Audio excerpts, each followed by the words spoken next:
नमस्कार, मी प्रमोद, तुमचा फायनान्शियल घडामोडी सांगणारा मित्र। या आठवड्यातली मेन घडामोड म्हणजे मध्यमवर्गीयांना दिलेला दुहेरी दिलासा।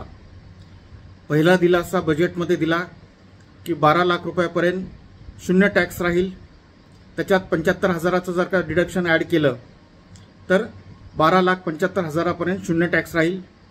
आणि दुसरा दिलासा काल दिला रिझर्व्ह बँकेने की त्यांनी त्यांचा रेपो दर हे 25 बेसिस पॉईंटने म्हणजे 1/4% कमी केला। आता या दोन गोष्टीचे मागील कारण मीमांसा आपण समजून घ्यायचा प्रयत्न करू। हे जे 12,75,000पर्यंत जे टॅक्स पडणार नाहीये, हे मूलतः ज्यांनी नवीन टॅक्स प्रणालीचे रिटर्न्स फाईल केलेल्याचा पर्याय निवडलेला आहे त्यांच्यासाठी आहे।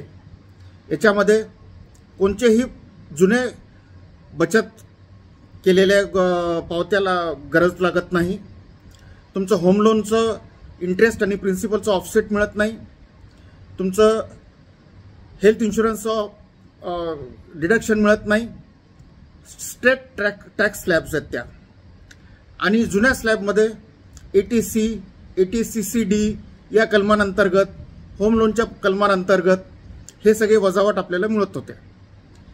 अर्थात जुनी टॅक्स प्रणाली, जुने रिटर्न्स फाईल करण्याची जी प्रणाली आहे ती अजून डिस्कंटिन्यू केलेली नाही, पण ते या दोन गोष्टींमधनं काही एक विशिष्ट अर्थ निघतो। तो अर्थ सांगण्याचा मी प्रयत्न करणार आहे।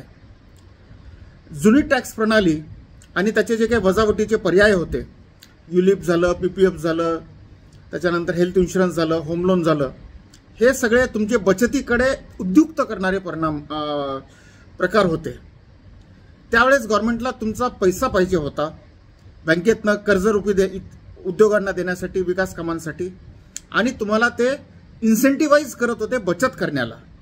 ही सगळी जुनी रिटर्न टॅक्स फाईल करण्याची प्रणाली होय। आता जी काही नवीन टॅक्स रिटर्न फाईल करण्याची प्रणाली आहे त्याच्यामध्ये त्यांनी जुन्यामधनं बरेचसे क्लिष्टता काढून घेतलेली आहे, सरळ सोपे स्लॅब्स केलेले आहेत, आणि तुमचं जुन्याची जर का तुलना केली तर सेम उत्पन्न गटासाठी तुमच्या हाती कमी टॅक्स देऊन काही पैसा शिल्लक राहील याची तजवीज केलेली आहे। हे केव्हा शक्य होतं की जेव्हा गव्हर्नमेंटला वाटतं की टॅक्स पेयर्सकडे आता पैसा असायला पाहिजे, तो पैसा त्यांनी मार्केटमध्ये आणला पाहिजे, खरेदी केली पाहिजे, आणि सध्या जे काय GDP कमी झालेली आहे, आपली आर्थिक व्यवस्था जी मंदावल्याचं चिन्ह दिसत आहे, त्याच्यातनं आपण बाहेर यायला मध्यमवर्गाची मदत घेऊन त्यांना आता कंपल्सिव्ह स्पेंडिंगकडे न्यायला पाहिजे। तर हा जो प्रकार आहे कंपल्सिव्ह स्पेंडिंग किंवा कन्झ्युमरिझम, ज्याला जुन्या पिढीचे लोक चंगळवाद म्हणतात, त्यांच्याकडे नेणारा हा सगळा डेव्हलपमेंट्स आहेत। यामध्ये काही गोष्टी अशा आपल्याला लक्षात आलेल्या आहेत की GDPचे आकडे 6.8 वर आलेले आहेत। पहिल्यांदा कोविडच्या सगळ्या बंदिवासानंतर जी काय अर्थव्यवस्थेची जी तेजी आली होती त्या तेजीला ब्रेक लागलेला आहे, आणि आता जे काय इंडिकेटर्स असतात अर्थव्यवस्थेमध्ये की अर्थव्यवस्था कशी चाललेली आहे हे सांगतात, ते म्हणजे रिअल एस्टेट आणि ऑटोमोबाईल, त्यांच्यामध्ये मंदी आहे। खूप ऑटोमोबाईलचा स्टॉक क्लिअरन्ससाठी पेंडिंग आहे। तर अशा वेळेस जे काही फीडबॅक येत आहेत, Q2, Q3चे रिझल्ट्स येत आहेत, ते असे सजेस्ट करतायत की कंझ्युमरचा रिस्पॉन्स नाही आहे। तर आता कंझ्युमरचा रिस्पॉन्स कसा घेता येईल, तर त्यांच्याकडे अधिकचे पैसे असायला पाहिजे। मग गव्हर्नमेंट आपलं स्पेंडिंगला ते प्रोव्होक करते। ते असं का करत आहे, तर त्यांचा GSTमुळे टॅक्स बेस वाढलेला आहे, गव्हर्नमेंटच्या उत्पन्नावर काही फारसा फरक पडत नाही आहे, पण मध्यमवर्गीयांच्या हाती पैसे देऊन ते स्पेंडिंगला प्रोव्होक करत आहेत। दुसरं कारण आहे की आपल्याकडे जे काय व्याजदर आहेत कर्जाचे, ते कालच्या रिझर्व्ह बँकेने काल 0.5% त्याच्यात कपात करून अधिकचा कर्जाचा हप्ता कमी केलेला आहे, जेणेकरून अधिकचे पैसे आपल्याकडे पुन्हा शिल्लक राहतील। तर या सगळ्या गोष्टींमुळे एक ज्याला आपण टेक्टॉनिक शिफ्ट म्हणतो की इन्सेंटिव्हाइज सेव्हिंगपासून इन्सेंटिव्हाइज स्पेंडिंगकडे हा गव्हर्नमेंटचा प्रवास आहे।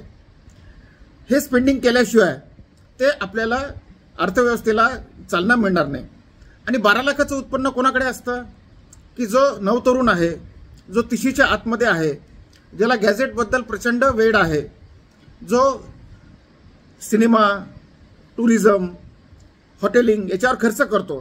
तर हे सगळे जे 12,75,000 जे उत्पन्न गट आहे त्यांच्या हाती त्यांनी हा सगळा पैसा ठेवलेला आहे. हे फार एक क्लेवर आणि स्मार्ट मूव्ह आहे.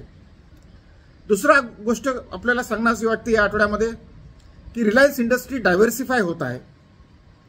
रिलायन्स इंडस्ट्री डायव्हर्सिफाय कशी होत आहे की जगातली एक सगळ्यात मोठी ॲसेट मॅनेजमेंट कंपनी आहे ब्लॅकरॉक कंपनीशी त्यांनी टायअप करून ब्रोकिंग फर्ममध्ये ते आलेले आहेत. आता म्हणजे जे काय ICICI डायरेक्ट आहे, HDFC सिक्युरिटीज आहे, झिरोदा आहे, अपस्टॉक्स आहे किंवा ग्रो आहे यांच्या कॉम्पिटिशनमध्ये रिलायन्स हे आता ब्रोकिंग फर्ममध्ये देखील आलेली आहे.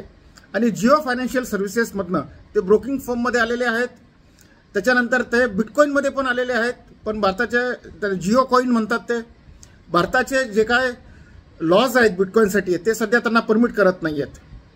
याच्यावरनं आपल्याला लक्षात येतं की रिलायन्सचा प्रवास हा मसालेपासून, टेक्स्टाईलपासून, पेट्रोकेमिकलपासून रिटेलपर्यंत, रिटेलपासून इन्शुरन्स आणि पॉवर सेक्टरमध्ये, टेलिकॉममध्ये आणि आता पॉवर सेक्टर, टेलिकॉम आणि इन्शुरन्समधनं आता शेअर ब्रोकिंग बिझनेसमध्ये आहे. शेअर ब्रोकिंग बिझनेस आता याच्यासाठी लिक्रेटिव्ह आहे की ट्रेडिंगमध्ये तुम्हाला फायदा हो का तोटा हो, गव्हर्नमेंट आणि ब्रोकरेज यांचं नुकसान होत नाही. गव्हर्नमेंटला तुम्हाला नुकसान झालं तरी टॅक्स द्यावाच लागतो, तो ऑफसेट करता येत नाही. आणि ब्रोकरेज तर तुम्हाला एक्सचेंजला द्यावंच लागतं. त्याच्यामुळे या बिझनेसमध्ये आता त्यांचा ओढा आहे. तर या 2 महत्त्वाच्या घटना या आठवड्याच्या आहेत. हे कंटेंट तुम्हाला कसं वाटलं ते मला सांगा. हे सगळं सोल एज्युकेशन पर्पजसाठी मी रेकॉर्ड करत आहे. हे तुम्ही चॅनल लाईक करा, सबस्क्राईब करा, शेअर करा आणि तुमचे कॉमेंट्स देखील द्या. Thank you. Have a good weekend.